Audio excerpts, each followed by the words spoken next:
السلام عليكم ورحمة الله وبركاته.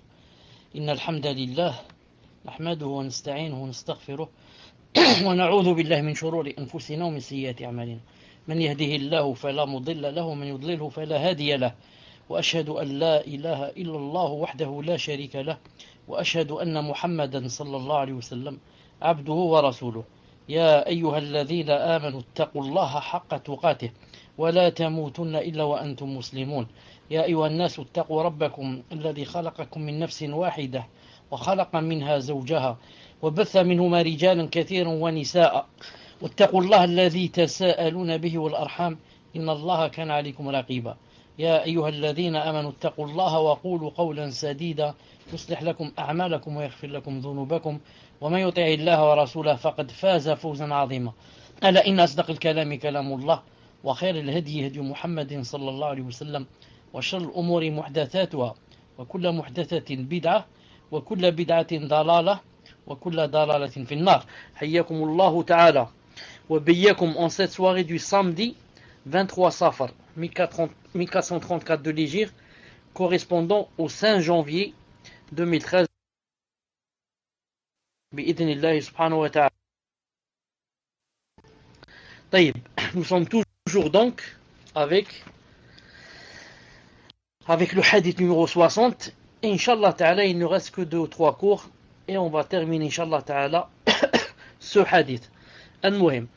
Donc aujourd'hui on va parler Inch'Allah Ta'ala de la foi au destin bi'idhnillah subhanahu wa ta'ala. La foi au destin bi'idhnillah subhanahu wa ta'ala.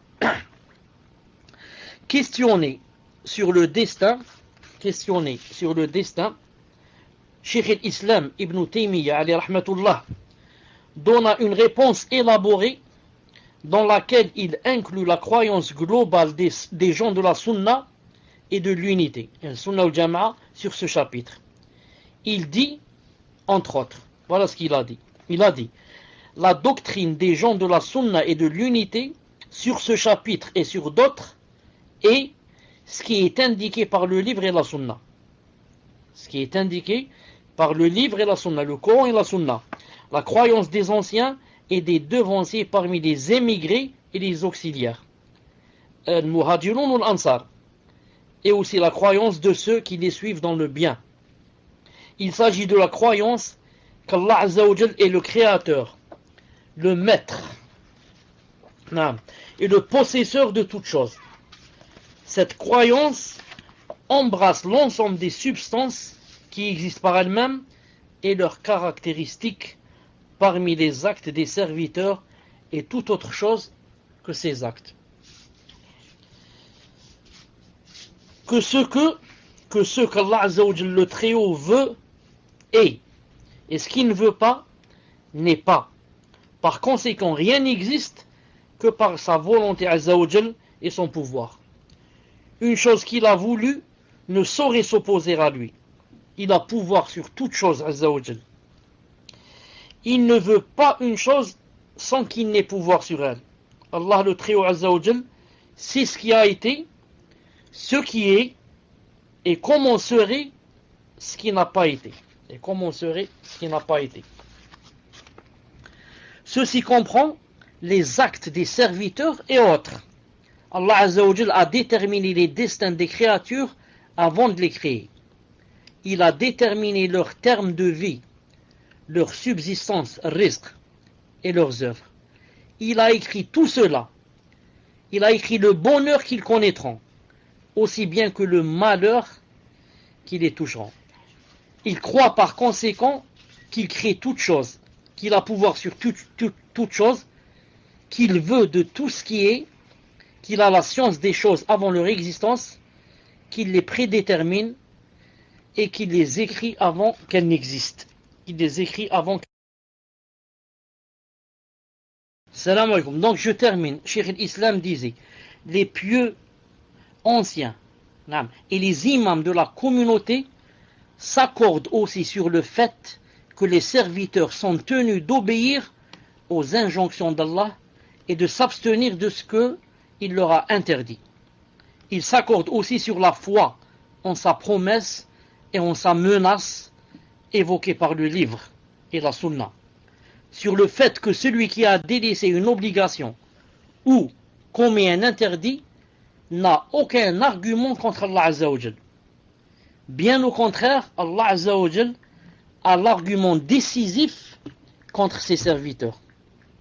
Il poursuit: sur ce quoi s'accordent les pieux anciens, c'est-à-dire salaf et les imams de la communauté, outre leur foi au décret divin et au destin, qu'Allah Azza wa Jal est le créateur de toutes choses, que ce qu'il veut est, et que ce qu'il ne veut pas n'est pas, qu'il égare qui il veut, et guide qui il veut, et que les serviteurs ont une volonté et un pouvoir.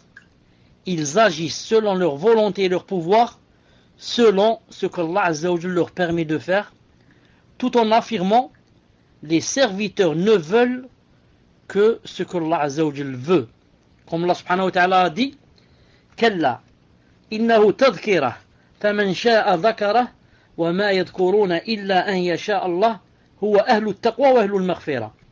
Ah non, ceci est vraiment un rappel. Quiconque veut qu'il se le rappelle. Mais il ne se rappelle que si Allah veut. C'est lui qui est le plus digne d'être craint et c'est lui qui détient le pardon. Al-Mudaththir 54-56. Maintenant, Inch'Allah Ta'ala, on va parler des degrés ou bien des piliers du destin. Disons, les degrés ou bien les piliers du destin.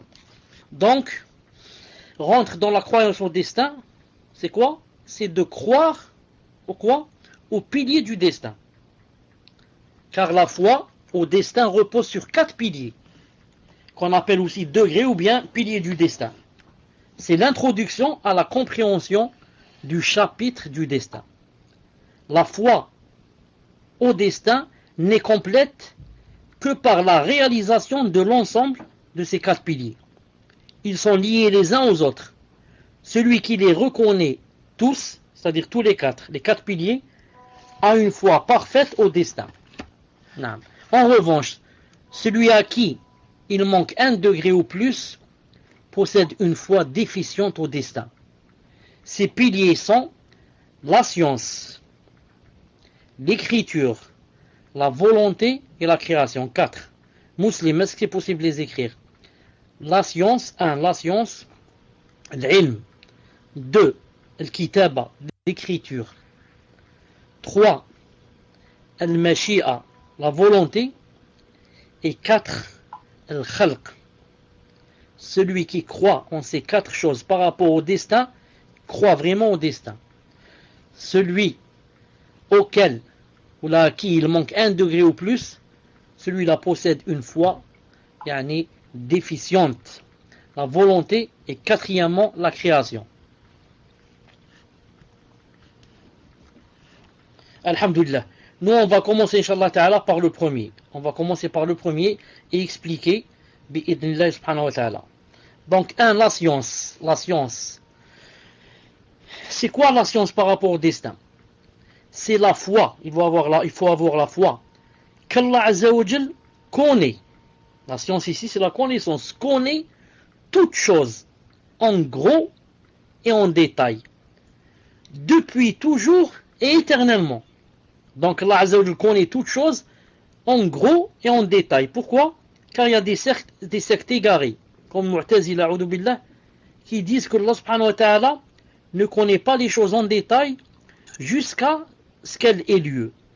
Alors ici il dit non, Allah Ta'ala connaît toutes choses en gros et en détail depuis toujours et éternellement. Depuis toujours. Non, ce n'est pas lorsqu'elle a lieu que Allah Ta'ala la connaît, la chose, en détail. Non, il la connaît en détail depuis toujours et éternellement. C'est-à-dire qu'il ne va pas y avoir un jour où Allah subhanahu wa ta'ala ne connaît pas ce qui va arriver. Non. Ce qui va arriver, il le connaît Allah subhanahu wa ta'ala depuis toujours et il le connaîtra éternellement, éternellement. Qu'il s'agisse de ses actes à lui, Azza wa Jal, ou des actes de ses serviteurs. Sa science, la science d'Allah Azza wa Jal, embrasse ce qui est, ce qui sera, et comment serait ce qui n'est pas s'il devait être. Je répète, la science d'Allah Azza wa Jal est vaste au point qu'elle englobe et embrasse ce qui est maintenant, ce qui sera à l'avenir et ce qui serait, et ce qui serait, et comment serait ce qui n'est pas, ce qui n'a pas eu lieu s'il devait être. On va donner des exemples, Inch'Allah Ta'ala. Donc Allah Ta'ala connaît l'existant et aussi l'inexistant. Je donne un exemple. Qu'est-ce que ça veut dire aussi l'inexistant? Par exemple, une femme, par exemple, qui était enceinte, ensuite son bébé est tombé, par exemple, mort, à 3 mois ou là, par exemple. Celui-là, donc, il ne va pas vivre. Mais s'il avait vécu, Allah Azza wa Jal sait qu'est-ce qu'il aurait fait par détail, tous ses actes. Alors que nous, c'est impossible que quelqu'un sache cela, car il n'a pas vécu. Mais Allah subhanahu wa ta'ala sait que s'il avait vécu, voilà ce qu'il aurait fait. Subhanallah al-Adim. Al-Muhim, il connaît l'existant, l'inexistant, le possible, l'impossible, et la moindre parcelle dans les cieux ou sur terre n'échappe à sa science Azza wa Jal. Il connaît l'ensemble des créateurs. Il connaît l'ensemble de ces créatures avant de les créer. Il connaît leur subsistance, rizq, leurs termes de vie, l'ajal, leurs paroles, leurs actes, tous leurs faits et gestes. Il connaît les gens du paradis et les gens de l'enfer. Ce degré, qu'on appelle la préscience, fait l'objet d'unanimité parmi les envoyés eux-mêmes, du premier au dernier d'entre eux. L'ensemble des compagnons et ceux qui les suivent de cette communauté sont d'accord aussi sur ce point. Restent les Mazdéens de la communauté et les Qadarites, les Jabrites et les Qadarites s'opposent à cela. Les preuves sur ce degré de la science d'Allah Azza wa Jal, qu'elle englobe toute chose et sa préscience, sont très nombreuses dans le Coran et la Sunna. On va se suffire, Inch'Allah Ta'ala, à quelques versets. Lorsque Allah subhanahu wa ta'ala dit dans le Coran, Huwa Allahu alladhi la ilaha illa hu, alimul ghaybi wa shahada, huwa ar-Rahmanur Rahim. Lorsque Allah subhanahu wa ta'ala dit, c'est lui Allah, nulle divinité autre que lui, le connaisseur de l'invisible, tout comme du visible. 59-22. Le connaisseur de l'invisible, tout comme du visible. Allah subhanahu wa ta'ala a dit aussi dans un deuxième verset, il a dit يَعْلَمُ مَا بَيْنَ أَيْدِيهِمْ وَمَا خَلْفَهُمْ يَعْلَمُ مَا بَيْنَ أَيْدِيهِمْ وَمَا خَلْفَهُمْ. Il connaît leur passé et leur futur. Baqara 255. Allah ta'ala connaît nos passés et notre futur aussi. Notre passé et notre futur. C'est pas seulement le passé, mais il connaît le futur, que personne ne connaît bien sûr. Et Allah subhanahu wa ta'ala aussi, il a dit dans un autre verset, il a dit عالم الغيب لا يعزب عنه مثقال ذرة في السماوات ولا في الأرض ولا أصغر من ذلك ولا أكبر إلا في كتاب مبين. Il a dit, mon Seigneur, c'est-à-dire Allah, le connaisseur de l'inconnaissable, rien ne lui échappe, fût-il du poids d'un atome dans les cieux comme sur la terre, et rien n'existe de plus petit ni de plus grand qui ne soit inscrit dans un livre explicite. 34.3. Il a dit aussi, pour montrer sa grande science, il a dit وعنده مفاتح الغيب لا يعلمها إلا هو ويعلم ما في البر والبحر وما تسقط من ورقة إلا يعلمها ولا حبة في ظلمات الأرض ولا رطب ولا يابس إلا في كتاب مبين. Il a dit Azza wa Jal, c'est lui qui détient les clés de l'inconnaissable. Nul autre que lui ne les connaît. Et il connaît ce qui est dans la terre ferme, comme dans la mer. Et pas une feuille ne tombe qui ne le sache. Et pas une graine dans les ténèbres de la terre. Rien de frais ou de sec qui ne soit consigné dans un livre explicite. Subhanallah al-Azim, c'est lui qui détient les clés de l'inconnaissable. Nul autre que lui ne les connaît. les clés de l'invisible. Nul autre que lui ne les connaît. C'est pour ça si quelqu'un va dire il y a une personne qui connaît l'invisible et le futur, ça veut dire il a démenti le verset. C'est pour ça dans le hadith que celui qui va chez le kahin, etc., faqad kafar. Non, pourquoi? Parce que il mécroit ce verset. Ce verset dit que seul Allah subhanahu wa ta'ala connaît l'inconnaissable et le futur. Alors que Za'ma, il y a des gens qui disent on connaît ce qui va se passer demain. Maintenant, puisqu'on a dit tout à l'heure, que Allah subhanahu wa ta'ala connaissait ce qui était, ce qui était, et ce qui n'a pas eu lieu, s'il a eu lieu, comment qu'il aurait été. Pour donner des exemples maintenant à la science d'Allah subhanahu wa ta'ala azawajal, de ce qui n'a pas été. S'il avait été, comment il aurait été. On va donner des exemples en cela. Que Allah ta'ala cite dans le Coran, des choses qui n'ont pas eu lieu, mais si elles avaient eu lieu, comment qu'elles auraient été. Regardez le verset où Allah subhanahu wa ta'ala dit لو خرجوا فيكم ما زادوكم إلا خبالا لو خرجوا فيكم ما زادوكم إلا خبالا ou mieux encore لو خرجوا فيكم ما زادوكم إلا خبالا ولا أوضعوا خلالكم يبغونكم الفتنة Allah subhanahu wa ta'ala a dit s'ils étaient sortis avec vous ils n'auraient fait qu'accroître votre trouble et jeter la dissension dans vos rangs cherchant à créer la discorde d'entre vous. Allah subhanahu wa ta'ala parle de certains qui ne sont pas sortis au djihad avec le prophète sallallahu alayhi wa sallam. Ils ne sont pas sortis. Mais Allah ta'ala, regardez ce qu'il dit. Il dit, s'ils étaient sortis, voilà ce qu'il aurait fait. Il aurait fait trois choses. Il n'aurait fait qu'accroître votre trouble. Et la deuxième chose, ils auraient jeté la dissension dans vos rangs. La troisième chose, ils auraient cherché à créer la discorde entre vous. Alors que ceux-là ne sont pas sortis. Ils sont restés dans leur maison. Mais Allah Ta'ala sait s'ils avaient fait ce qu'ils auraient fait. Subhanallah al-Azim. Une chose qui n'a pas eu lieu, mais Allah Ta'ala sait que si elle avait eu lieu, voilà ce qui serait passé. Subhanallah al-Azim. Ensuite, Allah subhanahu un autre verset, dans ce sens. Naam.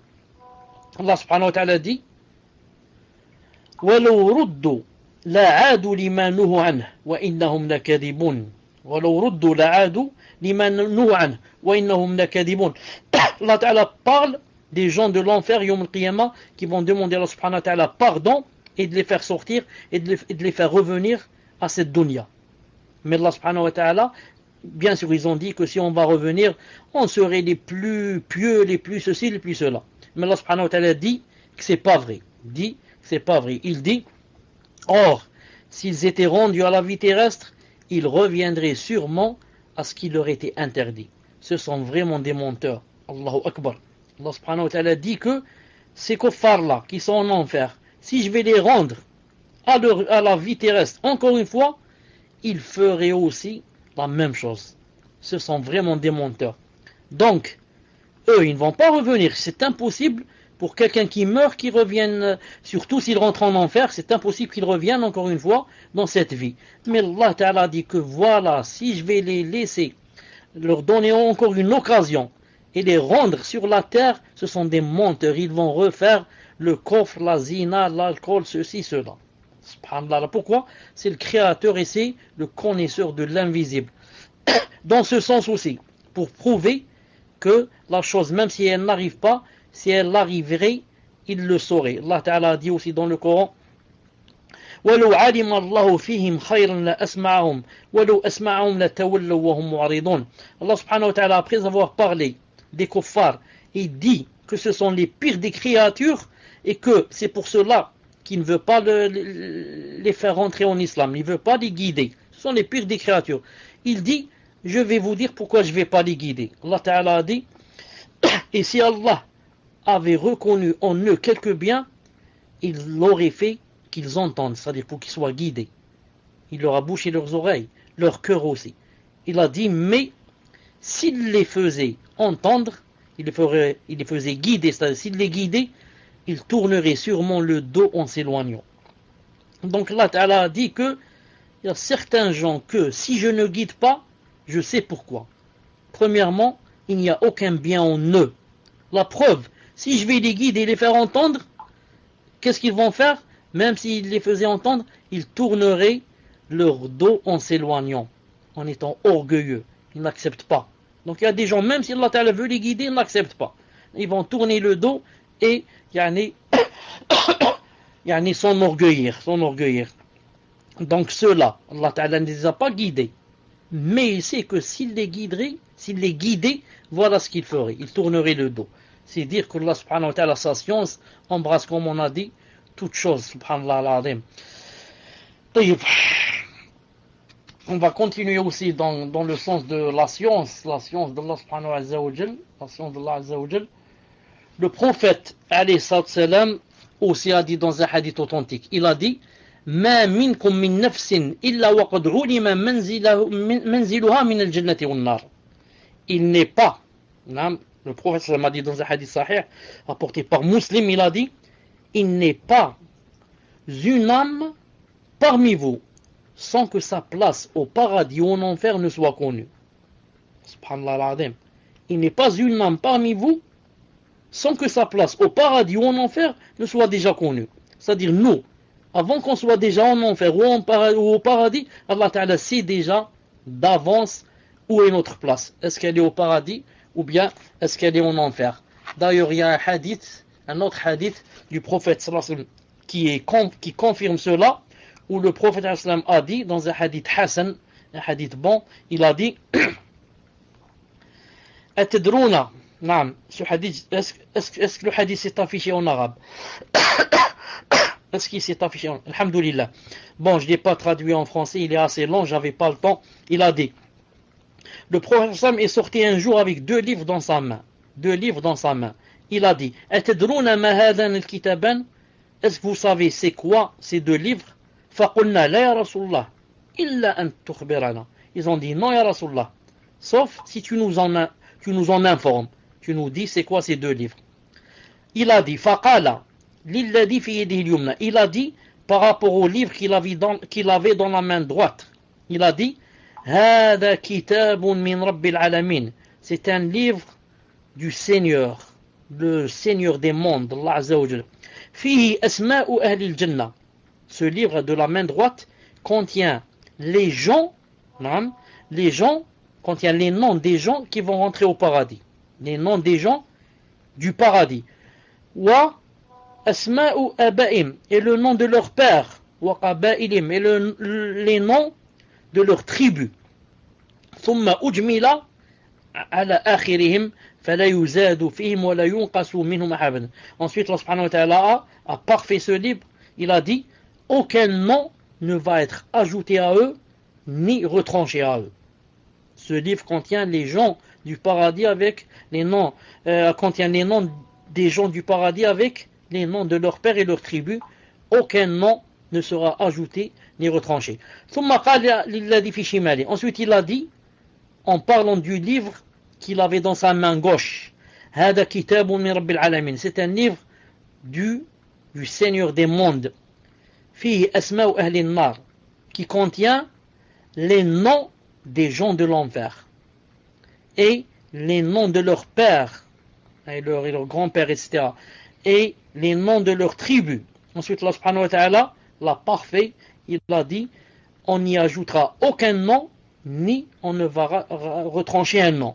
Faqala ashabu, alors les sahaba ont dit, fafima al-amal ya Rasulullah, donc pourquoi on va œuvrer ya Rasulullah? Pourquoi on va faire des actes, on va prier, on va faire la zakat? À quoi ça sert? Puisque les noms sont déjà dans les livres, c'est-à-dire ou bien je suis de l'enfer ou bien je suis du paradis. Donc il faut que je sois dans un de ces livres. Donc à quoi ça sert d'aller œuvrer?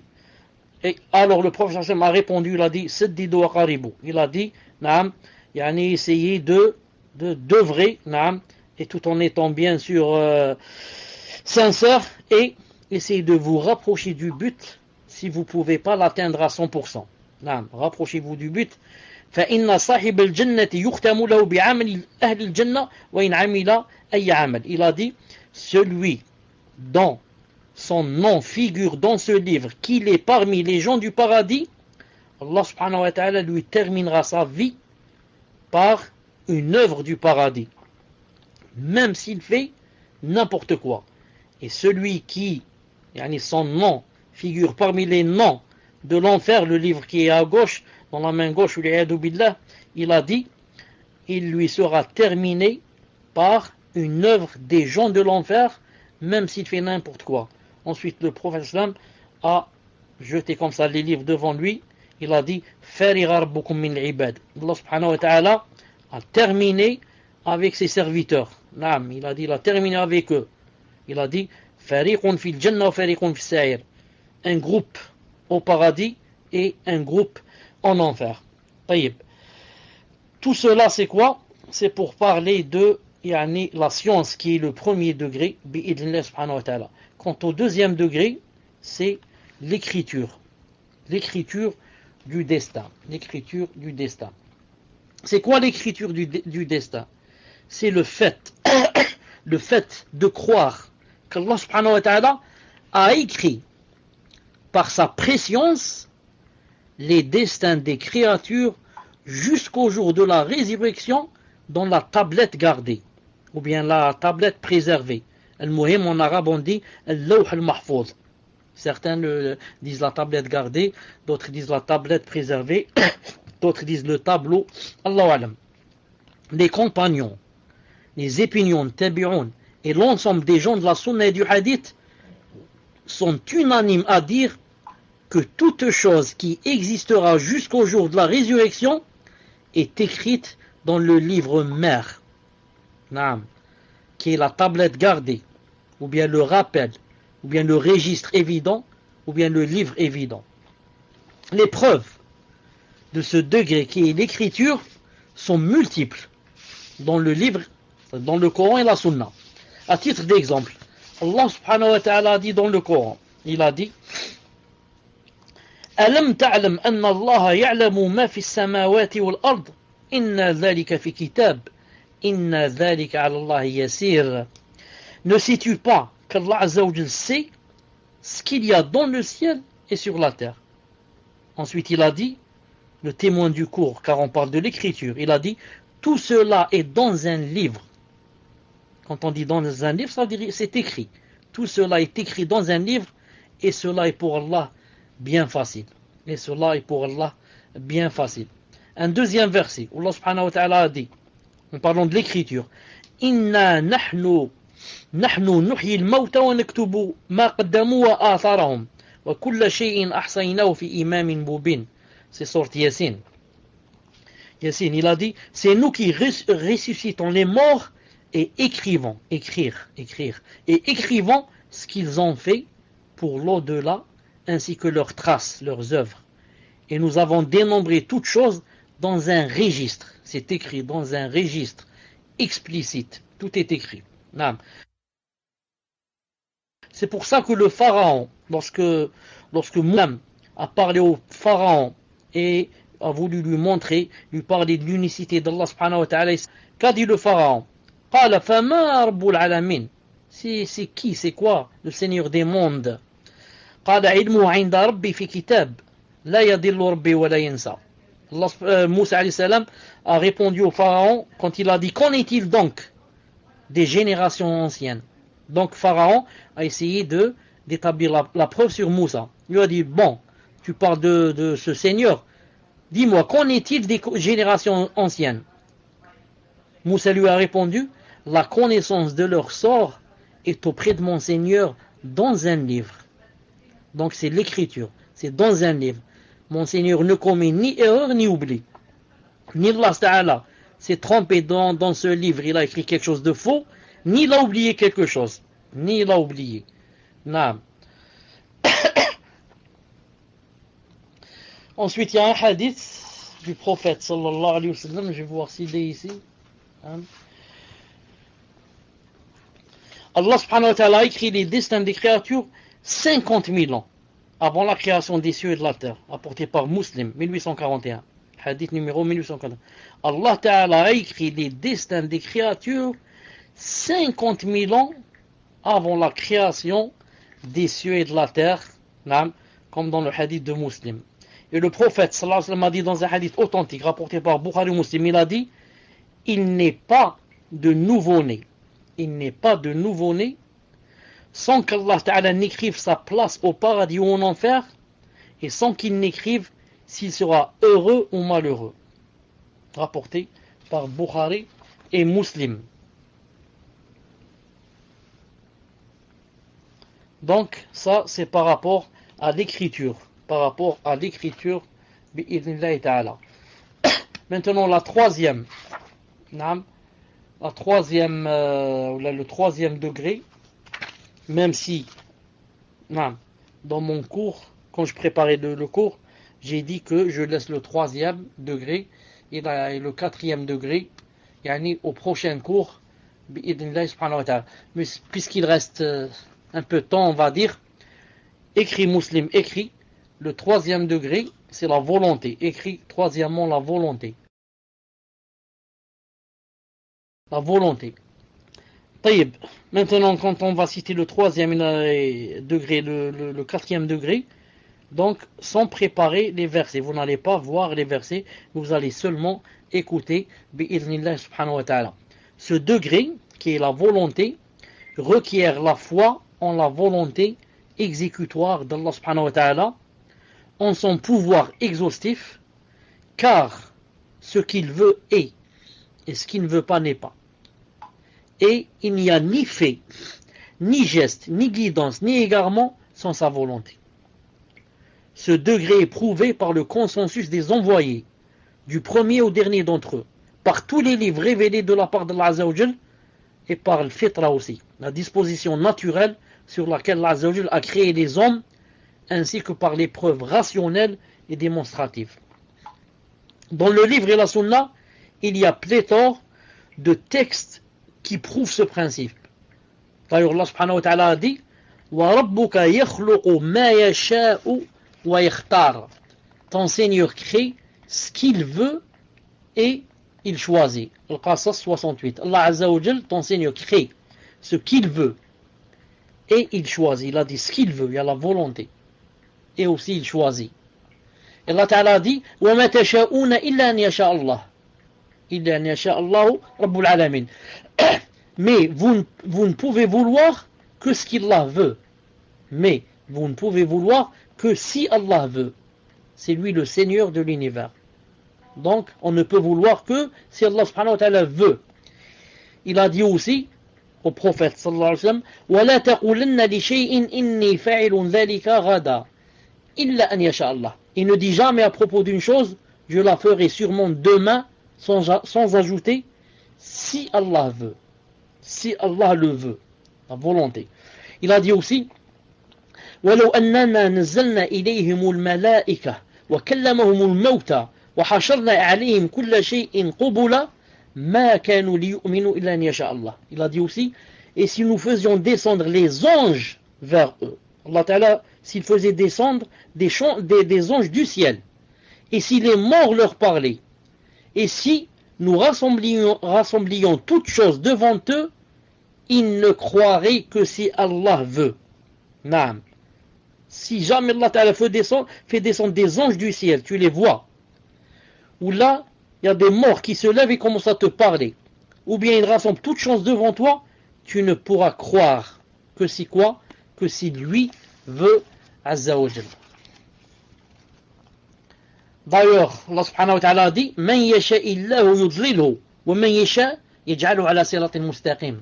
Allah Ta'ala dit Allah égare qui il veut et il place qui il veut sur un chemin droit.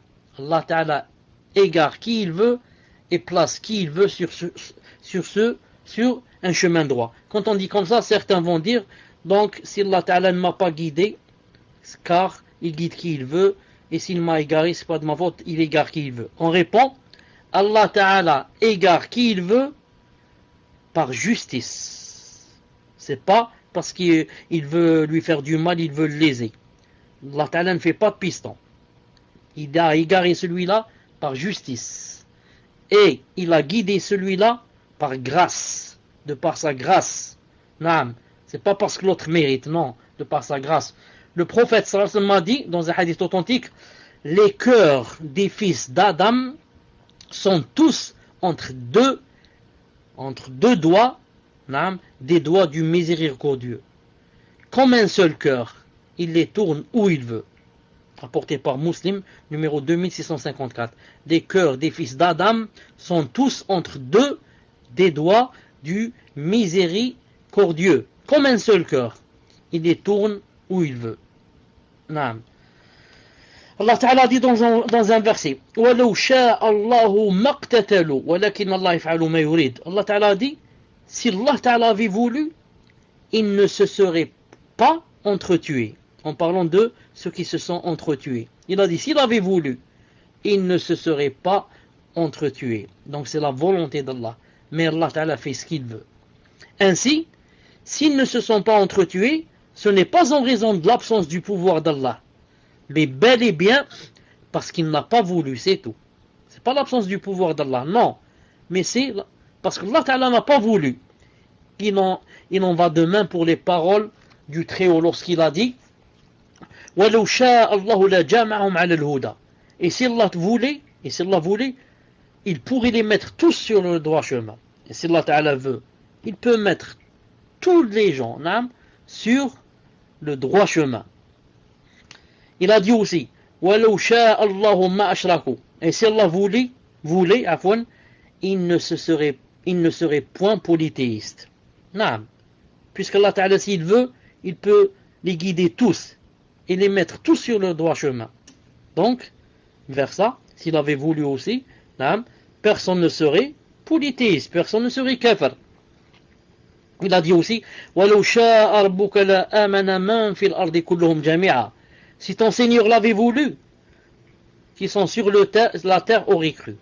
Si Allah subhanahu wa ta'ala l'avait voulu, tous ceux qui sont sur la terre auraient cru. Donc ça c'est pour citer les versets qui ont rapport avec la volonté d'Allah subhanahu wa ta'ala dans le destin. Quatrième degré, Muslim, quatrième degré, la création. Quatrième degré, la création. Donc quatrième degré, et le dernier, c'est quoi? C'est la création. Ce degré, la création, requiert la croyance que tous les êtres sont les créatures d'Allah Azza wa Jal dans leur essence, leurs caractéristiques et leurs faits. Tu dois croire que toutes les créatures, toutes les créatures, sans quoi tous les êtres sont les créatures d'Allah Azza wa Jal dans leur essence, en eux-mêmes, dans leurs caractéristiques, dans leur comment qu'ils sont, dans leur physique, etc., et dans leurs faits aussi, et dans ce qu'ils font. Et que toute chose à part Allah Azza wa Jal est créée. Elle a été créée du néant, a existé après avoir été inexistante. Toute chose, hormis Allah subhanahu wa ta'ala, par Allah, a été créée. Et toute chose fut un jour où elle n'existait pas. Elle était dans le néant. Ensuite, Allah Ta'ala l'a fait exister après avoir été inexistante. Ce degré est prouvé par les livres révélés et fait l'unanimité parmi les envoyés, que la paix soit sur eux. C'est aussi une chose sur laquelle s'accordent les bonnes dispositions et les esprits saints. Les preuves de ce degré qui est, comme vient citer ici, la création, sont pratiquement innombrables. Citons-en quelques-unes. Allah Ta'ala dit dans le Coran, Allahu khaliqu kulli shay. Allah est le créateur de toutes choses. Il a dit aussi, Alhamdulillahi alladhi khalaqa as-samawati wal ard wa ja'ala adh-dhulumati wan nur. Louange à Allah qui a créé les cieux et la terre et établi les ténèbres et la lumière. Il a dit aussi, Alladhi khalaqa al-mawta wal hayat liyabluwakum ayyukum ahsanu amala. Celui qui a créé la mort et la vie afin de vous éprouver et de savoir qui de vous est le meilleur en œuvre. Il a dit aussi, Ya ayyuhan nasu ittaqu rabbakum alladhi khalaqakum min nafsin wahidah wa khalaqa minha zawjaha wa batha minhuma rijalan kathiran wa nisaa. Ô homme, craignez votre Seigneur qui vous a créé d'un seul être et qui a créé de celui-ci de Adam, c'est-à-dire son épouse. Et qui de ces deux-là a fait répandre sur la terre beaucoup d'hommes et de femmes. Allah Ta'ala dit aussi وَهُوَ الَّذِي خَلَقَ اللَّيْلَ وَالنَّهَارَ وَالشَّمْسَ وَالْقَمَرَ كُلٌّ فِي فَلَكٍ يَسْبَحُونَ. Et c'est lui qui a créé la nuit et le jour, le soleil et la lune, chacun voguant dans une orbite. Il a dit aussi هل من خالق غير الله يرزقكم من السماء والأرض. Existe-t-il en dehors d'Allah un créateur qui, du ciel et de la terre, vous attribue votre subsistance? C'est impossible. Dans le livre La création des actes des serviteurs, Al-Bukhari rahimahullah rapporte, d'après le hadith de Hudayfa radiyallahu anhu, que le prophète sallallahu alayhi wa sallam a dit Inna Allah yasna'u kulla sani'in wa sin'atah. Allah Ta'ala crée tout artisan et son art. Allah Ta'ala crée tout artisan et aussi son art, C'est là les 4 degrés du destin indispensables pour que la foi au destin soit complète bi'idhnillahi subhanahu wa ta'ala. Il reste beaucoup de choses à dire sur le destin, inshallah ta'ala.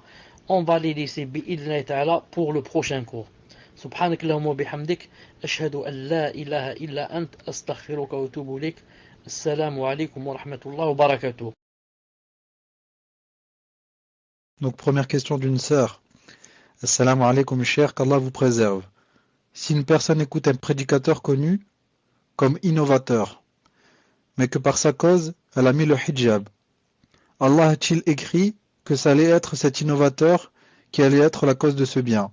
Barakallahu fekum. Tfadal cher.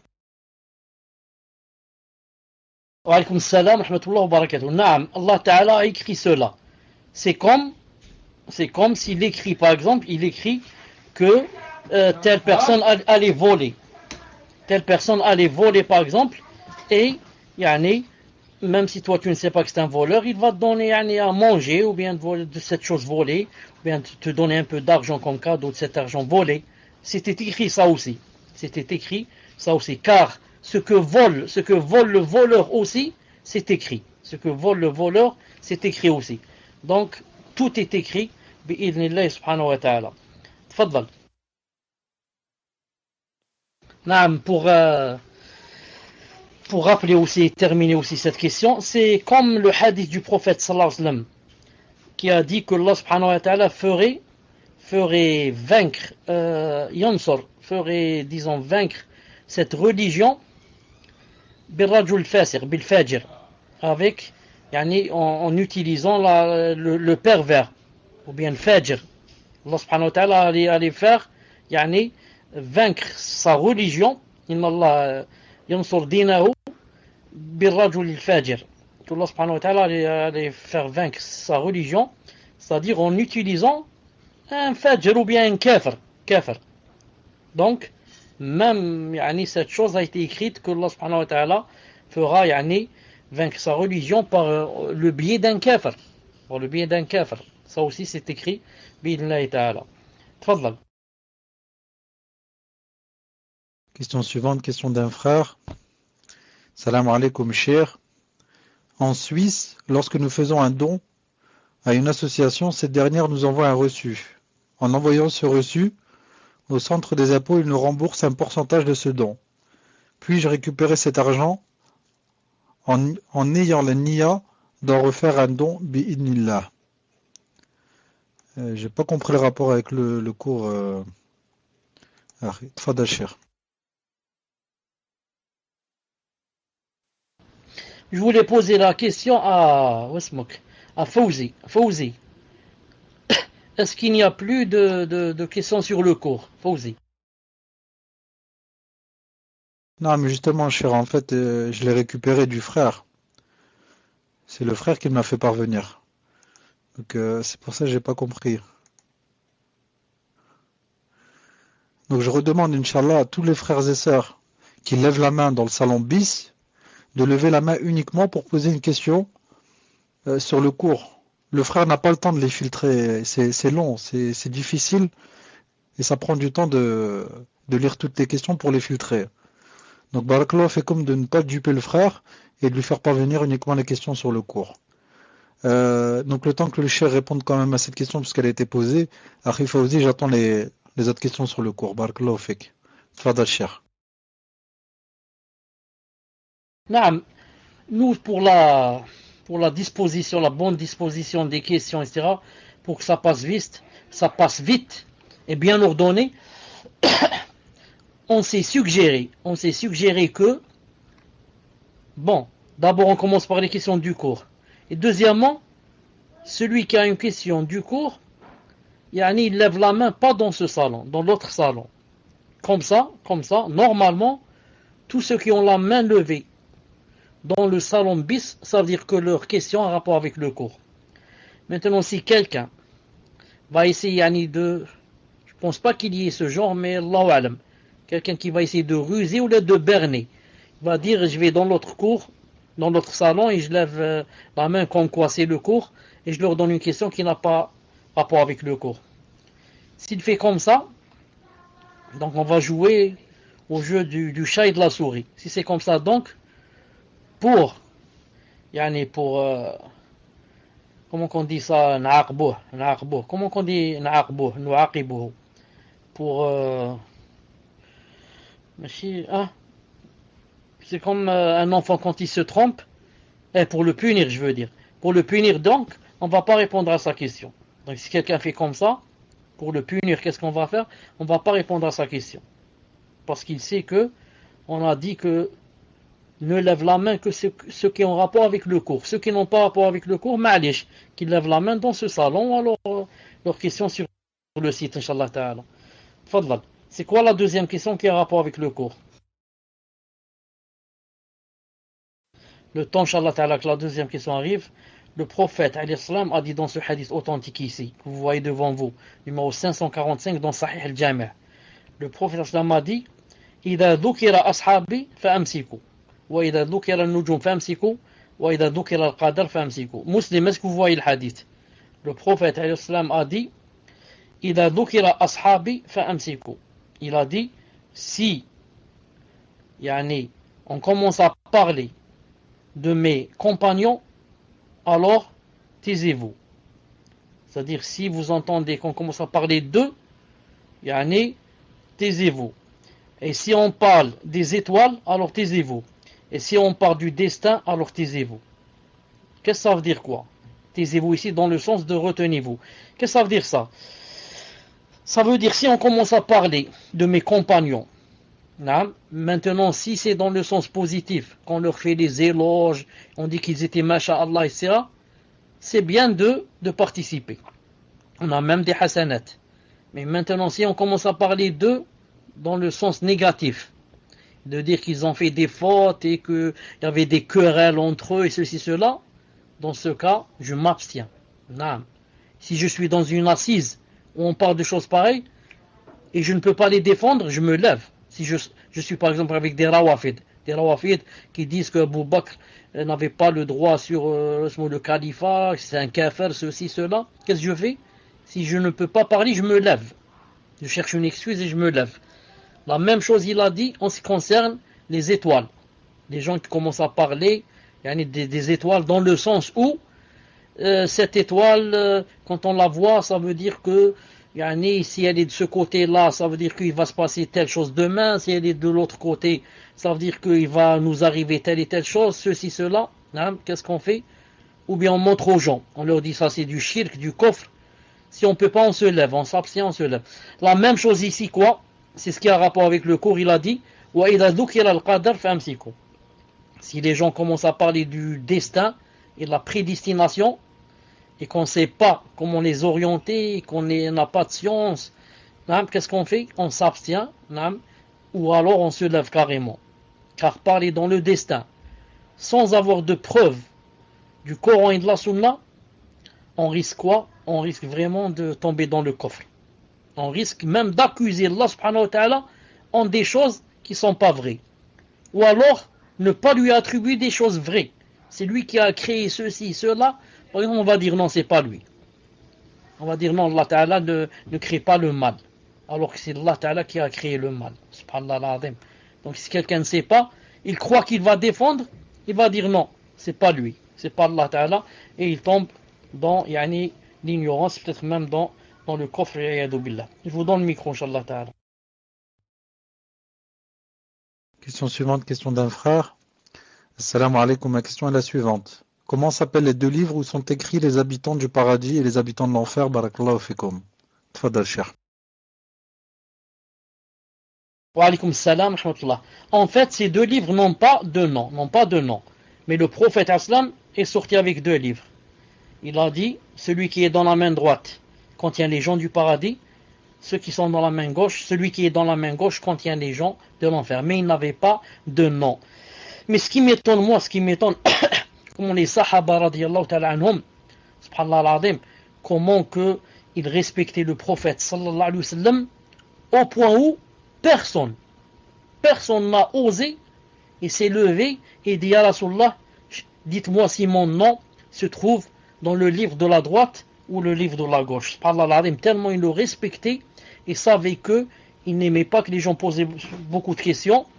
Subhanallah al-azim, sinon, imaginez peut-être, des gens se seraient levés, seraient allés chez lui, devant la porte de la maison, n'auraient pas quitté sa maison jusqu'à ce que tu nous dises, ya Rasulallah, où est mon nom?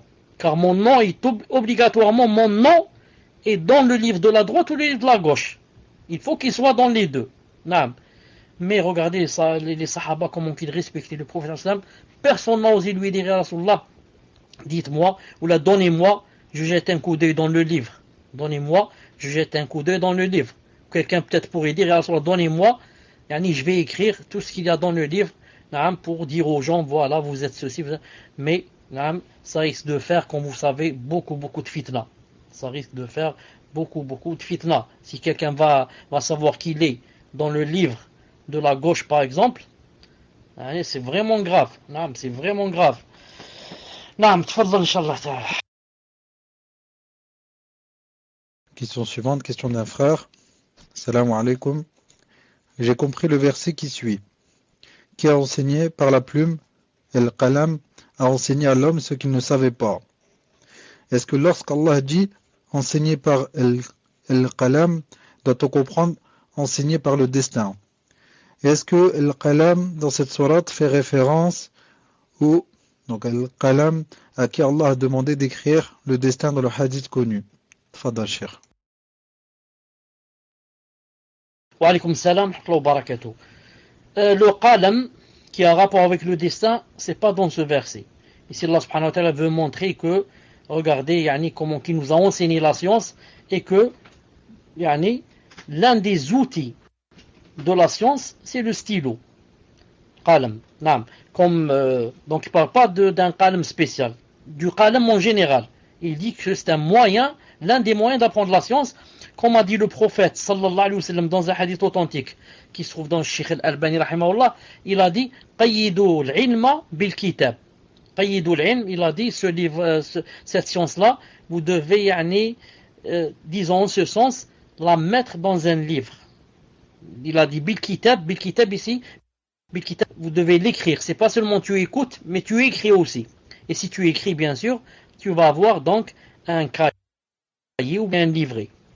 Donc c'est un moyen aussi d'apprendre la science. Donc quant au hadith, quant au qalam qui a rapport avec le destin, c'est le hadith très connu où Allah Ta'ala, quand il a dit que la première chose qu'il a créée c'était le qalam, et que après avoir créé le qalam, le qalam lui a demandé, Allah Ta'ala lui a dit écris, il a dit qu'est-ce que j'écris? Il lui a dit écris tout ce qui va avoir lieu jusqu'à Yawm al-Qiyamah. Là, il parlait du qalam qui a un rapport avec la prédestination, Inch'Allah Ta'ala. Tfadlal. Question suivante, question d'une sœur. Assalamu alaikum wa rahmatullahi wa barakatuh. Il arrive qu'en discutant avec des sœurs au sujet de l'Qadr, nous tombions dans des ambiguïtés. Comment répondre à quelqu'un qui nous dit par exemple que si Allah nous a prédestinés de faire partie des gens de l'enfer ou du paradis, nous ne pouvons rien faire contre cela? Et comment comprendre la traduction rapprochée de la parole d'Allah en sachant qu'il veut la guider pour toutes ses créatures? Mais vous mais vous ne le voudrez que si Allah, le Seigneur de l'univers, le veut, quand le ciel sera déployé. Comment répondre à quelqu'un qui nous dit que si Allah voudrait, il guiderait tout le monde, alors pourquoi tous les êtres humains ne seraient pas guidés? Pouvez-vous nous éclairer au sujet du libre arbitre et de la volonté d'Allah? Est-ce qu'il est juste de dire qu'Allah nous donne le libre arbitre afin de nous éprouver? Barakallahu fikum. Tfadal Cheikh. Alaykoum salam wa rahmatullah. Je commence par la fin. C'est vrai que Allah Ta'ala nous a donné le libre arbitre pour t'éprouver et voir ce que tu vas faire, alors que lui, il sait ce que tu vas faire. Lui, il sait ce que tu vas faire. Mais Allah Ta'ala voudrait que tu fasses, et tu fasses toi-même, comme ça, si tu fais quelque chose de bien, c'est lui qui t'a aidé. Si tu as fait quelque chose de mal qu'il n'aime pas, c'est toi qui l'as fait, aidé de ton nefs, de ton waswas, de ton shaitan, et peut-être tes amis, des mauvais amis. Non. Donc je reviens jeudi. Si Allah subhanahu wa ta'ala voulait, non, le jour où il nous a créé, car vous savez, quand Allah Ta'ala a créé Adam, il lui a essuyé sur son dos. Alors toutes les créatures qui allaient sortir de Adam ont été créées ce jour-là. C'est-à-dire, disons, leurs âmes. Al-Muhim, si Allah Ta'ala avait voulu, il nous aurait créé directement, et aurait dit, toi va au paradis, toi va en enfer, toi va au paradis, toi va en enfer. Et comme ça, pourquoi? Parce qu'il sait d'avance, avant qu'il nous dise aller sur terre et œuvrer, il sait d'avance qui va œuvrer pour les œuvres du paradis et va rentrer au paradis, et qui va œuvrer pour les œuvres de l'enfer et aller en enfer. Mais il n'a pas fait cela. Pourquoi? Parce que s'il avait fait ainsi, et Yom al-Qiyamah, et avait fait rentrer une partie en enfer et une partie au paradis, alors ceux de l'enfer auraient dit, Ya Rabbi subhanahu, pourquoi vous m'avez fait rentrer en enfer? Allah Ta'ala lui aurait dit, parce que toi, si je t'avais dit d'aller sur terre et de vivre, voilà ce que tu allais faire. Tu n'allais faire que les choses qui t'allaient te faire rentrer en enfer. La personne aurait dit, non, Ya Allah, non, c'est pas vrai. Même Allah Ta'ala, astaghfirullah, tu le démons. Tu lui dis, non, Ya Allah, c'est pas vrai. Non, moi je me connais très bien, je suis une personne pieuse et qui n'aime que l'au-delà, et n'aime que la mosquée, les aumônes, etc. etc. Et Allah Ta'ala, c'est du dhulm. Alors Allah subhanahu wa ta'ala, personne ne peut établir une preuve sur lui. Alors pour, au contraire, établir des preuves sur nous, il a dit alors va vivre sur la terre, le temps que je t'ai écrit, 40 ou 50 ans, ou 20 ans, et ensuite, quand tu viendras chez moi, je te montrerai ce que tu as fait, et c'est après t'avoir montré ce que tu as fait, et après avoir établi la preuve sur toi, que je te dirai va en enfer, si bien sûr tu es quelqu'un de l'enfer, sinon va au paradis. Donc je reviens jeudi aussi dans cette question que, elle dit que quelqu'un qui dit par exemple, il va faire partie des gens de l'enfer au paradis, nous ne pouvons rien faire contre cela, hein. Ça je l'ai déjà dit. Si quelqu'un va nous dire, si Allah Ta'ala nous a écrit qu'on fait partie des gens de l'enfer par exemple, on ne peut rien faire contre cela. Donc, où est la hikmah? On va lui dire, réponse, si Allah Ta'ala a écrit que toi tu fais partie des gens de l'enfer, certes c'est vrai, tu feras partie des gens de l'enfer, mais le problème c'est que tu ne le sais pas. Toi, qui t'a dit que tu fais partie de l'enfer? Peut-être que tu fais partie des gens du paradis. Alors, œuvre et fais les bonnes choses. Si tu fais les bonnes œuvres, Allah Ta'ala ne va pas te laisser te faire du tort. Allah Ta'ala ne fait jamais du tort. Allah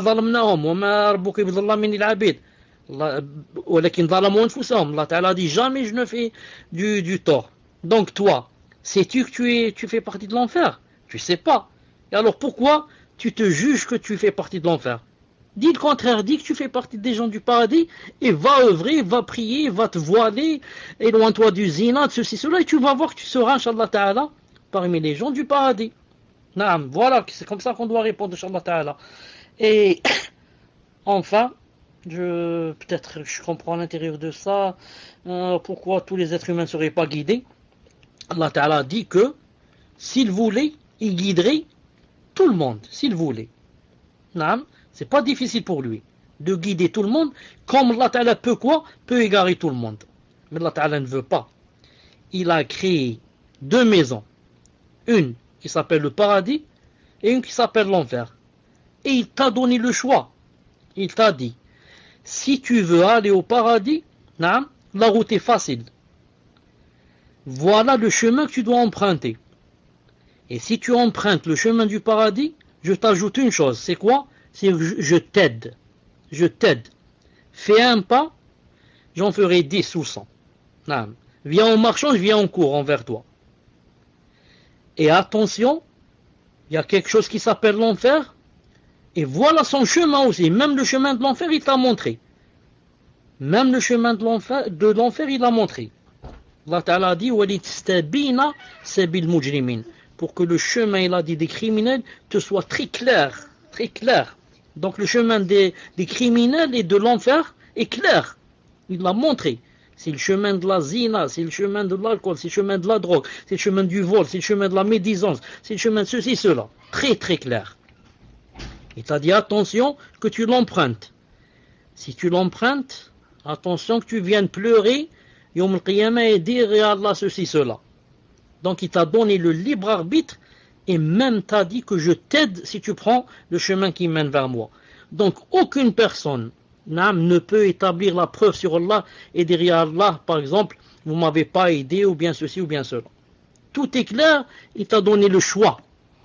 C'est pour ça que Allah subhanahu wa ta'ala, pourquoi par exemple, il ne va pas faire entrer un enfant qui n'est pas pubère, il ne rentre pas en enfer, même si du matin au soir, il n'arrête pas d'insulter Allah. Pourquoi? Parce que il n'a pas la raison complète. Certes, il a la raison, il n'est pas un fou, mais c'est un enfant. Il ne connaît pas bien encore le bien et le mal. Et pourquoi aussi une personne qui, par exemple, a perdu la raison comme un fou, s'il fait n'importe quoi, il ne le fait pas entrer en enfer.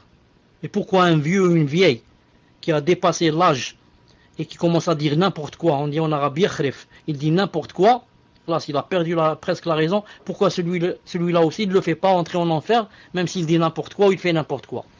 Donc c'est seulement pour les gens doués de raison. La personne à laquelle Allah Ta'ala a donné la raison et lui a envoyé les messagers, des livres, et lui a montré les deux chemins, celle-là n'a plus d'excuses. Celle-là n'a plus d'excuses. Voilà, donc Allah Ta'ala peut guider tout le monde, mais il ne veut pas guider tout le monde. Il veut que ce soit toi qui décide et prenne le choix et décide d'aller vers lui. Et œuvre pour aller au paradis et montre que tu as sué aussi. Que tu as fait tous les efforts pour aller vers ce paradis et Allah Ta'ala te facilitera. Bi'idnillahi subhanahu wa ta'ala. Tfadlal. Si c'est pas clair, dites-le moi aussi, je réexplique, Inch'Allah. Tfadlal. Question suivante, question d'une sœur. Assalamu alaikum wa rahmatullahi wa barakatuh. Bismillah ar-Rahman ar-Rahim. Allah vous récompense pour tout ce que vous faites pour nous, chers. J'aimerais savoir si on a le droit d'avoir peur au destin. Barakallahu fekoum. Et cher, dites-moi jusqu'à quelle heure on va sur les questions du cours, Inch'Allah. Dites-moi lorsqu'on passe aux questions d'ordre général. Tfadal, cher. Chauffe. Le destin, c'est très important. Famt. On parlera du destin jusqu'à ce qu'il n'y ait plus de questions sur le destin. Car si c'est destiné ainsi, moi je peux rien faire. Si Allah Ta'ala écrit peut-être ça dans le destin, qu'est-ce que je peux faire? Famt. Donc, Inch'Allah Ta'ala, c'est tellement important que on doit parler jusqu'à ce que les questions du destin se terminent. Pourquoi? Parce que c'est très important, il y a beaucoup de gens qui s'égarent et qui même apostasient à cause des ambiguïtés sur le destin. La personne dit ici, est-ce qu'on a le droit d'avoir peur du destin? Bien sûr. On doit avoir peur car on ne sait pas si on est dans le livre de la main droite ou le livre de la main gauche. C'est pour ça que tu dois avoir peur et demander jours et nuits à Allah subhanahu wa ta'ala de faire que tu sois des gens du du livre droit, du livre de la droite. Et si quelqu'un va dire, mais c'est déjà écrit, le prophète islam, quand il a montré les livres. Donc c'était écrit si je suis dans le livre de la droite ou le livre de la gauche. À quoi ça sert que je vais faire des doigts? On va dire non, il ne faut pas dire comme ça. Car avant que tu sois écrit, Allah Ta'ala savait si tu allais faire des doigts ou pas. Et que peut-être, en faisant ces doigts, Allah Subhanahu wa Ta'ala t'a quoi? T'a aidé, t'a mis dans le livre droit, dans le livre de la main droite. Naam, donc on doit avoir peur, naam, car on ne sait pas si on est dans le livre de la main droite ou de la main gauche. Puisse Allah Subhanahu wa Ta'ala faire que nous soyons des gens qui ont le nom, naam, inscrit dans le livre de la main droite du prophète sallallahu alayhi wa sallam. Tfadal. Question suivante, question d'une sœur. Assalamu alaikum, cher. Hayakumullah. Je voulais vous demander, est-ce que nos œuvres peuvent changer notre destin en bien ou mal? Jazakumullah khayran, qu'Allah vous accorde le paradis et vous préserve de l'enfer, ainsi que tous les musulmans. Tfadal, cher. Wa alaykum salam wa rahmatullah wa barakatuh. Allah subhanahu wa ta'ala, lorsqu'il nous a créés, il savait bien sûr tout ce qu'on allait faire, de bien et de mal. Et par conséquent a dit que cette personne donc ira au paradis ou ira en enfer. Donc les œuvres, c'est-à-dire ce qu'on fait, comme elle dit, c'est nos œuvres bien sûr, jouent un très grand rôle. Naam, ce sont les œuvres qui jouent un très grand rôle. Bi'idnillahi ta'ala. Comme dit Allah subhanahu wa ta'ala, innal ladina amanu wa amilu salihat. Il y a toujours amanu, on cru, et on fait de bonnes œuvres. C'est pour ça qu'il a dit dans le Coran, il a dit إنه من يأتي ربه مجرما فإن له نار جهنم لا يموت فيها ولا يحيا ومن يأتيه مؤمنا et quiconque vient vers Allah subhanahu wa ta'ala mu'min croyant قد عامل الصالحات ayant fait de bonnes œuvres أولئك لهم درجات العلا ceux-là auront les grands comment on dit les grands rangs, les hauts rangs. Donc ceux qui ont cru et ont fait les bonnes œuvres.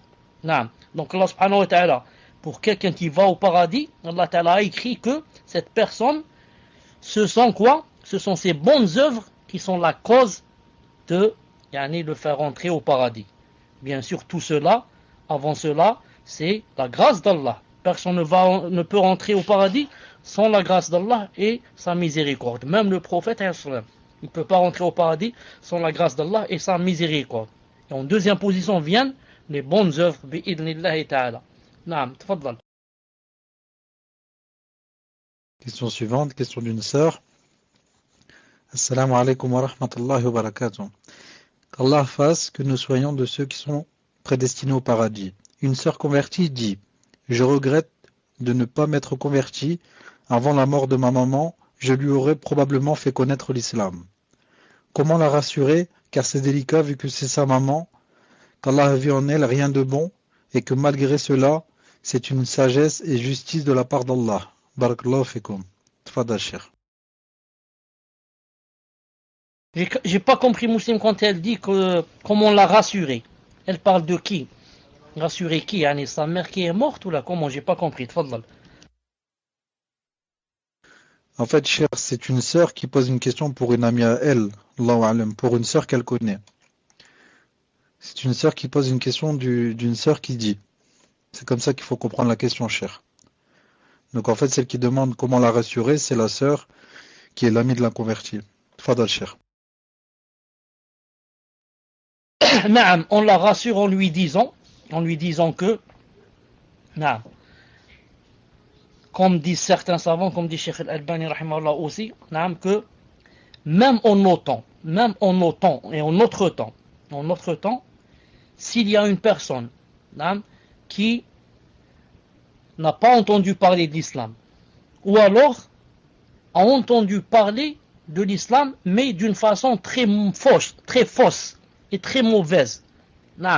C'est-à-dire, on a dit qu'elle n'a entendu de l'islam que c'est la religion des terroristes et des bandits et des voyous et des ceci et de cela. Donc on dit celle-là n'a pas entendu le vrai islam, n'a pas entendu parler du vrai islam. et peut-être même que du prophète, alayhi salam, peut-être qu'elle n'a entendu aussi que du mal. Ou alors que ce n'est pas notre prophète, c'est le prophète seulement des Arabes, pas des autres. Ou alors, dans ce cas, la personne qui est morte ainsi, Inch'Allah ta'ala, pour nous, c'est une kafira, pour nous. Mais, pour Allah subhanahu wa ta'ala, si elle est morte, comme je viens de le citer maintenant, en entendant, en ayant un très mauvais aperçu sur l'islam parce qu'on l'a trompée et elle ne savait pas, dans ce cas, elle sera éprouvée le jour de la résurrection, comme dans le hadith des 4 personnes qui seront éprouvées le jour de la résurrection, bi'idhnillah subhanahu wa ta'ala. Donc, ce jour-là, si elle répond bien et elle suit le prophète qui leur sera envoyé, elle sera au paradis, bi'idhnillah ta'ala. Si elle ne le suivra pas, elle sera en enfer, comme tous les autres. Et ensuite, autre chose aussi, qui pourrait aussi apaiser la personne, on va lui dire, même Ibrahim alayhi salam, son père sera en enfer. Et pourtant Ibrahim alayhi salam, ce n'est pas n'importe qui. Il y a dans Sahih al-Bukhari un hadith authentique que le jour de Qiyamah, Allah subhanahu wa ta'ala va faire de sorte que le père de Ibrahim, quand il viendra pour parler, etc. Ensuite, il va le transformer en un lézard. Un lézard, il a dit, avec de la souillure qui sort de son derrière. Ensuite, il sera pris par les anges et jeté en enfer. Ça, c'est le père de Ibrahim. Ibrahim, alayhi salam, mais qui ne connaît pas Ibrahim? Et enfin, notre prophète, sallallahu alayhi wa sallam, son père et sa mère seront en enfer. Si le père du prophète sallallahu alayhi wa sallam et sa mère seront en enfer, qu'en est-il, moi, de mon père et de ma mère, s'ils vont rentrer en enfer, même si je ne leur souhaite pas qu'ils rentrent en enfer? Tfaddal. Question suivante, question d'une sœur. Assalamu alaikum wa rahmatullahi wa barakatuh. Qu'Allah vous préserve. J'aimerais savoir, Allah a prévu une partie en enfer et une autre au paradis. Sommes-nous donc tous déjà prévus pour aller dans un endroit et les actions ne feront alors que prouver cela devant Allah? Fadal Shir. La question, car je ne l'ai pas comprise. Assalamu alaikum wa rahmatullahi wa barakatuh. J'aimerais savoir, Allah a prévu une partie en enfer et une autre au paradis. Sommes-nous donc tous déjà prévus pour aller dans un endroit et les actions ne feront que prouver cela devant Allah? Exactement. Nous sommes tous, maintenant, ou bien dans le livre de la main droite des gens destinés au paradis, ou bien nous sommes dans le livre de la main gauche des gens destinés en enfer. Il n'y a personne de nous qui n'a pas été choisi, soit pour le paradis, soit pour l'enfer. Il n'y a pas ça. Tous, comme vous avez lu le hadith tout à l'heure, un nouveau-né déjà, il a sa place. Est-ce qu'il va être heureux ou pas heureux en enfer ou là au paradis? Donc, nous, ce qui nous intéresse beaucoup, ce n'est pas de savoir maintenant, est-ce qu'on est dans le livre de la main droite ou la main gauche, car c'est impossible de savoir cela. Mais, c'est que, ce qui t'intéresse maintenant, c'est de faire des efforts pour faire les bonnes œuvres. Et je t'annonce la bonne nouvelle, que si tu fais les bonnes œuvres, que tu te trouveras au paradis bi'idhnillahi ta'ala. Je t'annonce la bonne nouvelle que si tu fais les bonnes œuvres, que quand tu vas mourir, tu vas te trouver au paradis bi'idhnillah subhanahu wa ta'ala. C'est Allah ta'ala qui a promis cela. Il a dit, Inna alladhina amanu wa amnu salihat sanudkhiluhum jannatin tajri min tahtiha al-anhar. Il a dit aussi, sayudkhiluhum jannat. Inna alladhina amanu wa amnu salihat sayaj'alu lahum ar-rahmanu wudda. Et comme ça. Donc, notre but c'est tout. C'est quoi? C'est d'œuvrer, de faire beaucoup d'œuvres, de bonnes œuvres, et d'être sincère dans ces œuvres, même si elles ne sont pas nombreuses, d'être sincère dans les œuvres, pour que demain, je fasse partie des gens du paradis, bi'idhnillahi ta'ala. Tfaddal. Question suivante. Salam alaikum. On dit que la dua change le destin. Qu'en est-il? Barakallahu fikum. Tfaddal Cheikh. Alaykum salam wa rahmatullahi wa barakatuh. Naam. il y a un hadith authentique du prophète sallallahu alayhi wa sallam qui dit que des fois le destin descend du ciel. Par exemple, un malheur descend du ciel pour frapper telle personne. Et ensuite, cette personne fait une dua. Elle dit par exemple, Ya Allah, isrif anni, par exemple, telle et telle chose. Et la dua maintenant est en train de monter et le destin est en train de descendre. Le prophète sallam a dit, il se rencontre au milieu de chemin, entre ciel et terre, et il commence à, disons, à se quereller ou bien à se bagarrer, ou bien il a dit, et ce jusqu'à Yom al-Qiyamah. C'est-à-dire que c'est une preuve que s'il y a une chose qui change le destin, c'est seulement la dua. La dua. Quelqu'un va dire comment? Allah Ta'ala va écrire une chose, ensuite vient une... Cher, vous n'avez pas le micro. Tfadal, Inch'Allah. Muslim, je savais pas que j'étais déconnecté. Si c'est possible que tu me dises, est-ce que vous avez entendu la réponse? Sinon, où est-ce que je me suis arrêté? Tfadal. PV et tout, vers entre parenthèses. Non, mes chers, donc j'ai vu pour le PV. Et pour la question, on n'a rien entendu du tout. Ça a coupé dès le début de la réponse. Donc, Inch'Allah, je vous la refais parvenir.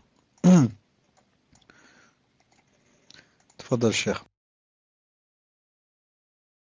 Car j'avais beaucoup parlé dans cette question. J'avais beaucoup parlé dans la réponse à cette question. Mais maintenant, je ne peux pas tout répéter. Donc, je vais abréger, Inch'Allah Ta'ala. Je vais dire, est-ce que vous m'entendez? La question on dit que la doua change le destin. Qu'en est-il? J'ai dit oui, c'est vrai. Le hadith du prophète sallallahu alayhi wa sallam dit que des fois le destin descend du ciel et la personne fait une doua. Et la doua et le destin vont se rencontrer à mi-chemin. À mi-chemin, ils vont se, disons si je puis dire, se bagarrer comme ça. Se bagarrer et jusqu'à ce que, jusqu'à le jour de la résurrection.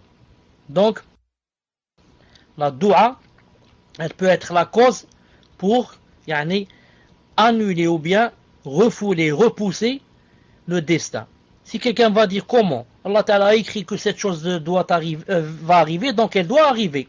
On va dire oui, mais Allah Ta'ala a su que cette personne allait faire des douas et qu'il allait accepter ces douas et que donc Allah Ta'ala va refouler d'elle ce malheur-là.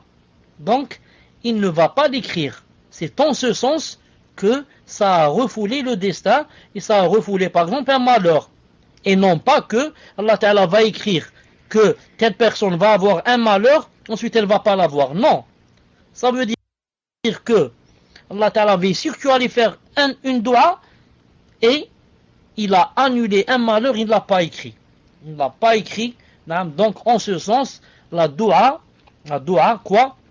Refoule beaucoup, beaucoup le destin et aussi les malheurs bi'idhnillah subhanahu wa ta'ala. Donc nous, on ne sait pas ce que Allah Ta'ala a écrit. On ne sait pas ce qu'il y a dans le destin. Donc on fait des douas. Ces douas elles-mêmes sont écrites. Sont décrites que tu vas faire des douas qui vont annuler le destin bi'idhnillah ta'ala. Fadal.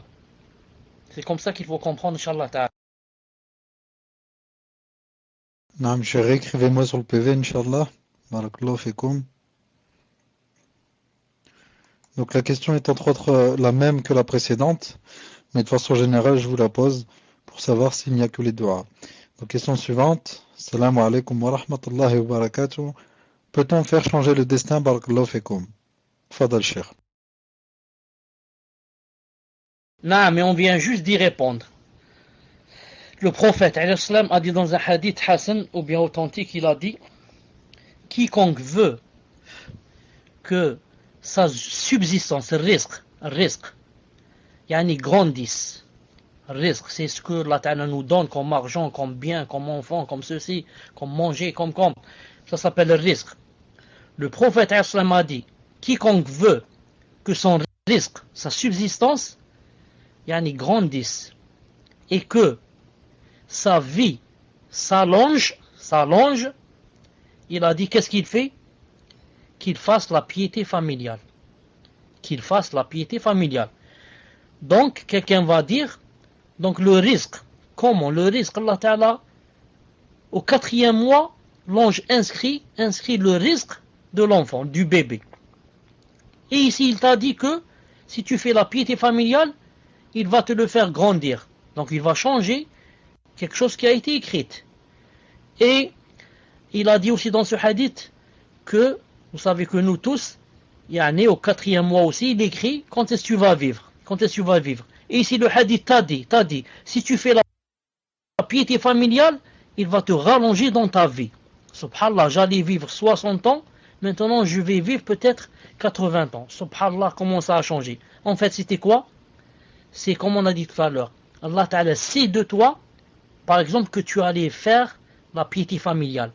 Donc, au lieu qu'il écrive que tu allais vivre 60 ans, il a écrit directement, tu vas vivre 80 ans. Pourquoi?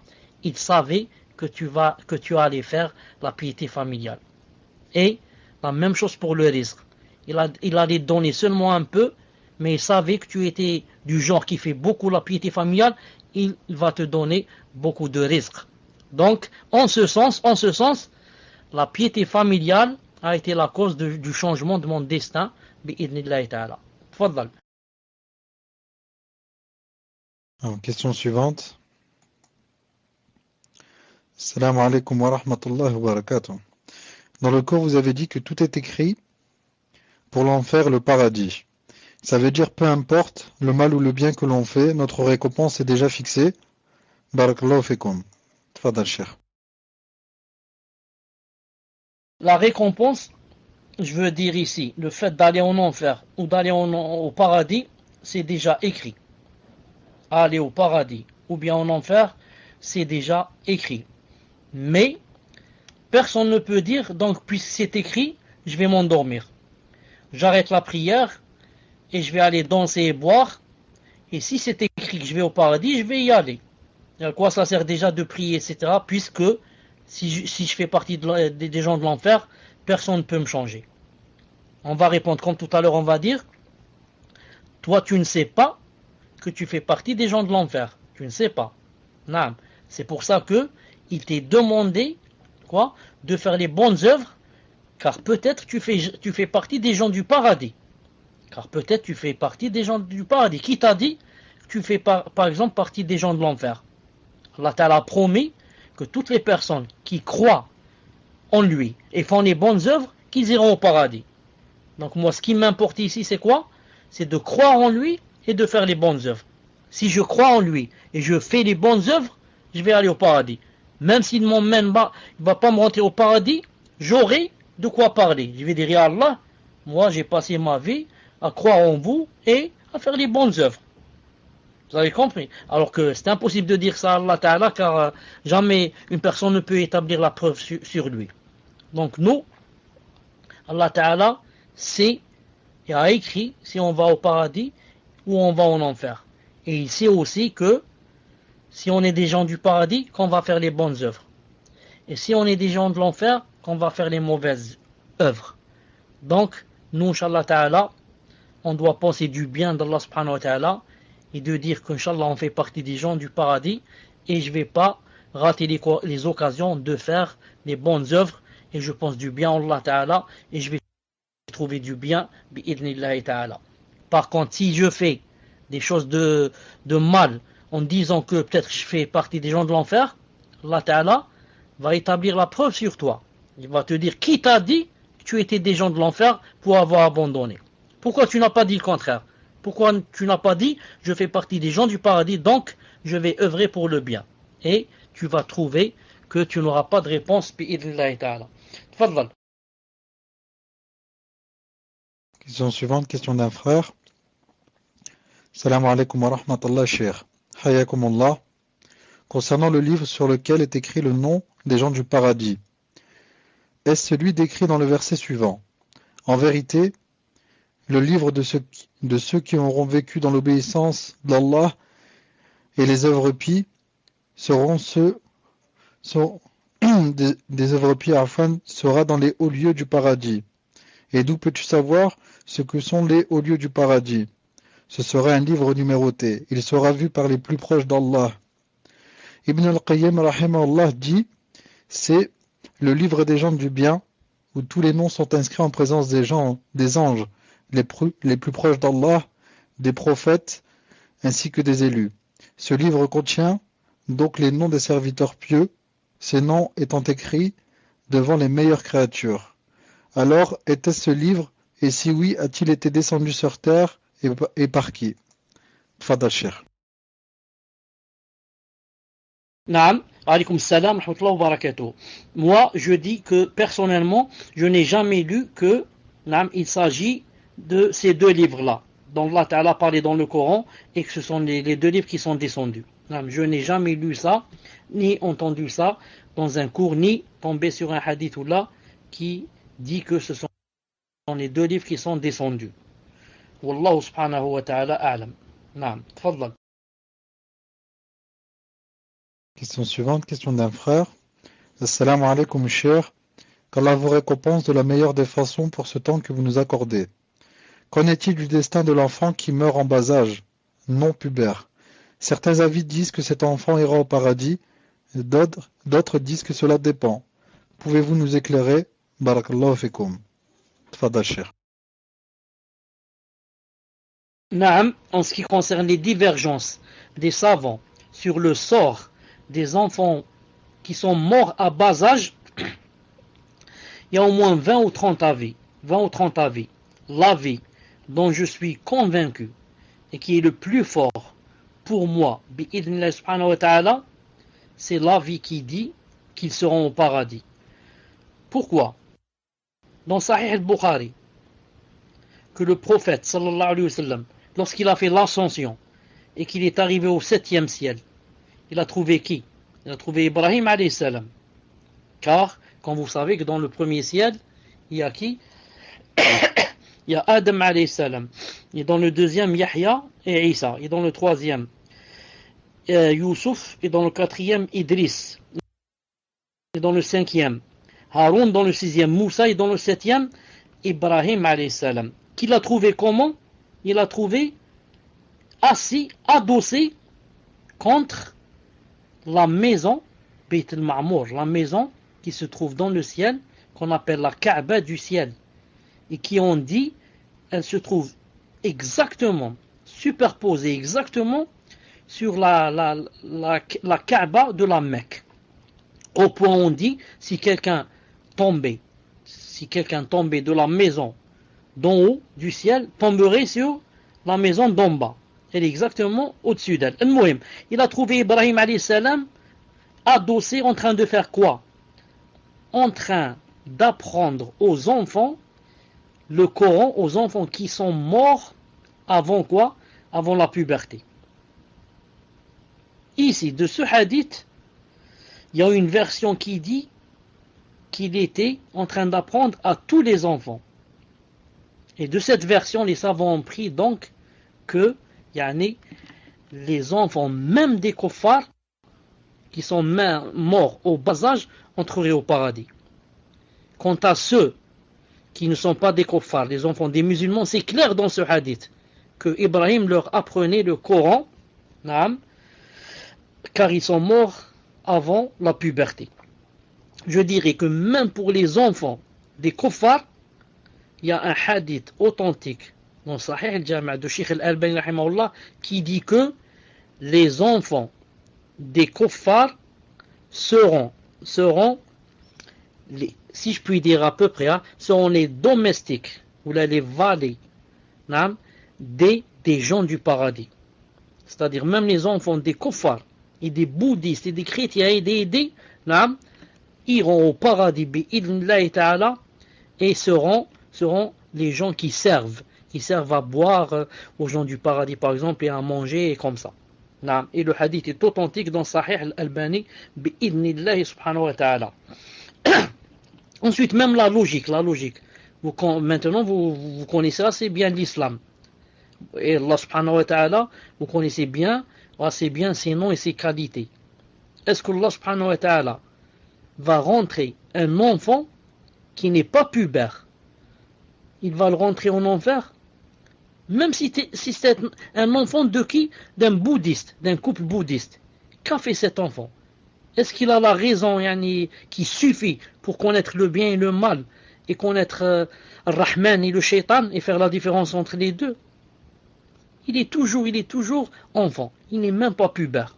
Non.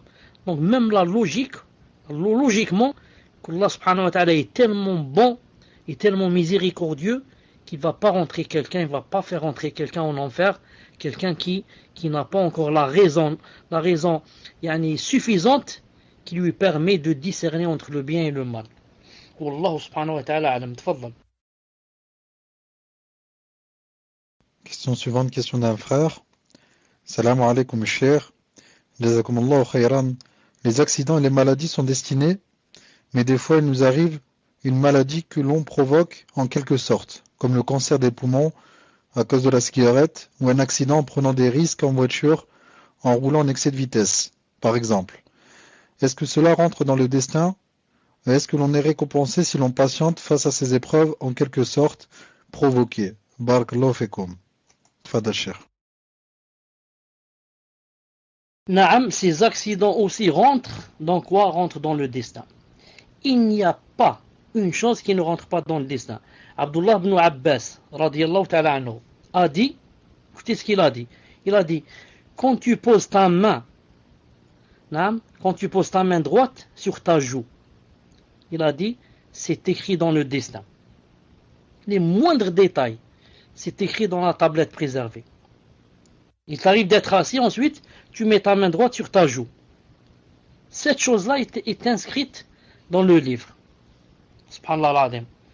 Donc, même si nous, on a été la cause, par exemple, d'une maladie.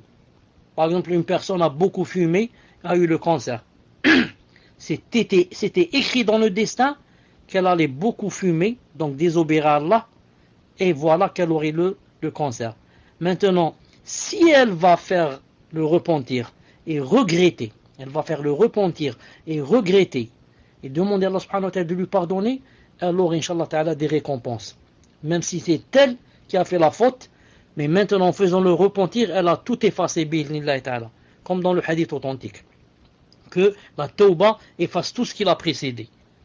Et maintenant, en patientant, Allah subhanahu wa ta'ala va lui donner des récompenses, bi'idhnillahi subhanahu wa ta'ala. Tfaddal.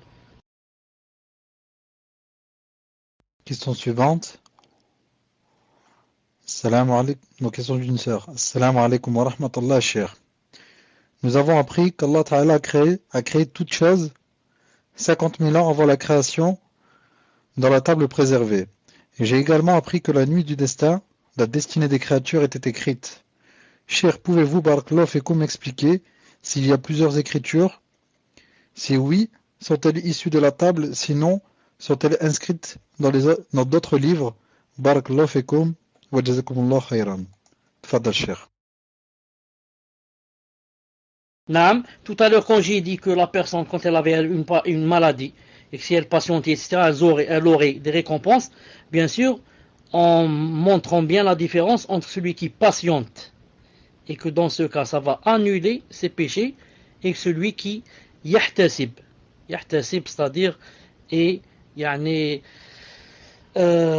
attend d'Allah subhanahu wa ta'ala, yani, la récompense yawm al-qiyamah, etc., qu'il lui donne des récompenses bi'idhnillah subhanahu wa ta'ala. Al-Muhim, la personne a dit que on avait dit que toute chose a été créée yani 50 000 ans avant les cieux, la création des cieux et de la terre se trouvait dans la table préservée. Elle a dit qu'il y a aussi, par exemple, que la nuit du destin, Allah Ta'ala écrit, etc. Donc elle dit, est-ce qu'il y a plusieurs écritures? Et si oui, est-ce qu'elles sont issues de la tablette préservée ou pas? Je dis, tout est écrit dans la tablette préservée. Tout est écrit. Ensuite, il y a des écritures détaillées. Comme par exemple, chaque année, le jour de Laylat al-Qadr, comme vous savez, qu'Allah Ta'ala écrit des choses. C'est comme si tu avais un livre. Par exemple, c'est comme si on a le Coran. C'est tout écrit dans le Coran. C'est-à-dire tout le Coran est écrit. Ensuite, tu vas tirer certaines sourates tu vas les mettre dans un petit livret. Donc maintenant, ce qu'il y a dans le petit livret, en fait, ça vient du livre mère, du livret mère. Donc tout est dans la tablette préservée.